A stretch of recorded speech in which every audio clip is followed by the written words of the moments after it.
আমি হিরো আলম টেকনাফ থেকে তেঁতুলিয়া ভোটে নির্বাচন করার সাহস রাখি। সাতক্ষীরা ৪ আসনের সংসদ সদস্য গাজী নজরুল ইসলামকে নৈতিক স্খলনের অভিযোগ প্রমাণিত হওয়ায় দল থেকে বহিষ্কার করেছে বাংলাদেশ জামাতে ইসলামী। দলটির গঠনতন্ত্রের ৬২ ধারার আওতায় নেওয়া এই সিদ্ধান্ত নির্বাচন কমিশনকেও জানানো হবে বলে জানিয়েছে জামাত। দলীয় পদ হারানোর পাশাপাশি গাজী নজরুল ইসলাম সংসদ সদস্য পদও হারাতে পারেন বলে আলোচনা চলছে। সেক্ষেত্রে আসনটিতে উপনির্বাচনের সম্ভাবনা তৈরি হতে পারে।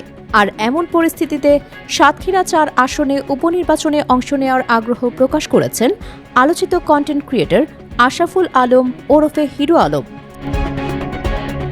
এক বার্তায় হিরো আলম বলেন, এমপি হওয়া তার দীর্ঘদিনের স্বপ্ন। ভবিষ্যতে যেখানে উপনির্বাচন হবে সেখানেই তিনি প্রতিদ্বন্দ্বিতা করতে চান। নির্বাচনে জনগণ তাকে কিভাবে গ্রহণ করে সেটিও দেখতে চান তিনি। এর আগে জাতীয় সংসদ নির্বাচনে একাধিকবার অংশ নিয়েছেন হিরো আলম। নির্বাচনী প্রচার ও ভোট গ্রহণের সময় তার উপর হামলার অভিযোগও উঠেছিল। পরে কয়েকটি নির্বাচনকে বিতর্কিত দাবি করে বর্জন করেন তিনি। সংসদে হিরো একদিনকে দুনি হলেও যাবে, এদেশের মানুষের জন্য একটা দিন কথা বলতে চাই।